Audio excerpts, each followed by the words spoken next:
Okie dokie. If you go back to my very first videos, I originally started off with 3 different shows: Squid Game, Kanjo x Kanjo, and Heion Sedai no Idaten-tachi. Don't watch those videos, they're pretty bad. I just wanted to revisit the Deities no only piece by rereading the first volume I just brought. Spoilers for Volume 1, Chapters 1 to 7. Basic synopsis: humanity was once on the brink of extinction, nearly decimated by demons that plagued the land. The only salvation left being a miracle from God, humanity dropped to their knees and prayed so hard that they could pop a blood vessel. And a miracle they did receive, as the gods, or the Idaten deities, came down and sealed all the demons away. That was 800 years ago. Nowadays, Idaten deities have no need to fight, so this peaceful generation has spent most of their time doing whatever they want, either learning about humans or continuing to train. But with the threat beginning to loom again, how will our pacified gods handle the challenge? It starts off with a simple introduction. It explains what I've already told you above and reveals our characters. Hayato, the brash and foul-mouthed brat being trained under Rin, the only remaining Idaten from the era of the Demon War. All the others were sealed away alongside the past demons to ensure they never escape. We also meet Yeasley, a book-smart intellectual with a wicked streak, and Paula, animal lover and graceful as a swan, able to traverse quickly and silently if stealth is required. We hear about the Zobel Empire, a military regime addicted to war. They've ventured off to some glaciers in the north for an unknown reason. Well, it doesn't stay unknown for long when most of our characters can move faster than sound.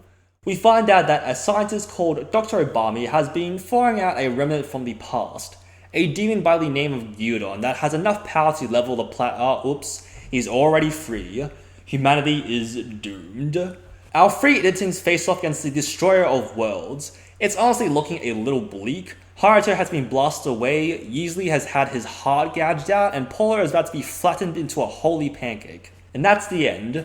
I hope you enjoyed this video, like and subscribe for more content, and leave a comment. Nah, just kidding. To the surprise of us and Dr. Obami, Yeasley is able to run away just fine with a hole in his chest, and Hayato hasn't been training under Rin for nothing. He quickly makes his return and donuts Gyudon. Humanity is saved. However, Dr. Obami is able to escape, even with Hayato hot on his tail. A mysterious man with knowledge of demons and Idaten, Yeasley and Paula go to train under Rin for their own safety. And that's all for the recap I'll do for this. The rest of the chapters are further exploring the settings and the lore, and the Idaten are a pretty interesting race. From what we currently know, Idaten are born from the thoughts of living creatures, mainly for the plea of salvation. While it takes several centuries for an Idaten to be born, another Idaten can use their sentience to literally pull an Idaten into existence. They derive their personality and looks from whatever is the dominant thoughts in their area, which is mainly humans but can also share with animals, like birds for Paula. It's how she can understand the flying critters and move silently at high speeds like a sparrow. Idaten also don't need to eat, breathe, or shit. They can do so if they wish, but Idaten don't need nutrients to survive and can live for centuries. They probably don't seem to age either. They really could be considered gods, ones far above us mere mortals, swooping in whenever they see fit. I really like it when a story is able to explore supernatural beings and make them seem alien yet still relatable. We have no way of considering what living past 100 years is like, and that's what makes stories like Idaten-tachi and Frieren so interesting to us. I might do a video about that one later. I think the main thing I like about this manga is the perspective of the Idaten. While peace was granted from the sealing of the demons, Idaten are still being born from the pleas of salvation.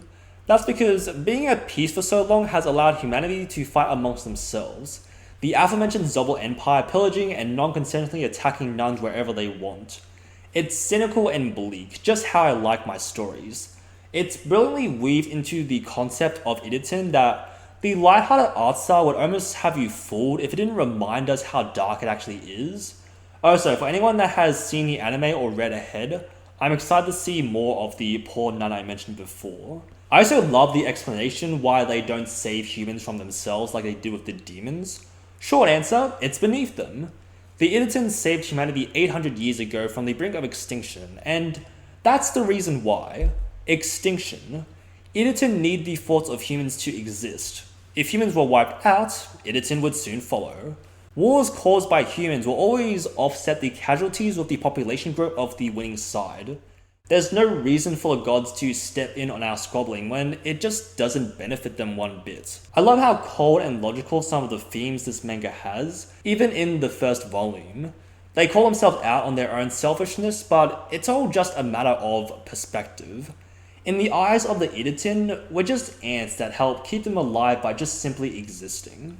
We're also quickly introduced to General Piscalat.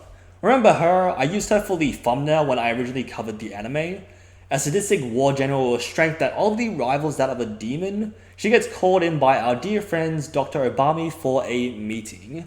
And that's where it ends. That's all I wanted to cover for Volume 1. There's only stuff I skipped over because I just didn't feel like bringing it up, and honestly, you guys should go buy the volume yourself. It's worth the purchase. Whether you go to Bookwalker, Amazon, or wherever you get your manga from. Idaten-tachi I feel like was such a sleeper when the anime came out, and I hope more people check this series out because of this video. Honestly, I just wanted to make this video so that I could put out a better version of my previous one. I don't care too much about the other two starting videos. I'll probably just wait till Squid Game 2 and maybe a different Hiroyuki work for Kanajo x Kanajo. I hope you guys enjoyed this video. I'll release something for Volume 2 and maybe even the following ones if people like these type of videos. Thanks for watching. We'd love to see your thoughts in the comments below. Like and subscribe for more content. Let me know if there's anything you'd like me to cover. I like talking about anything that interests me. That's all I wanted to say. I hope you all have a good rest of your day.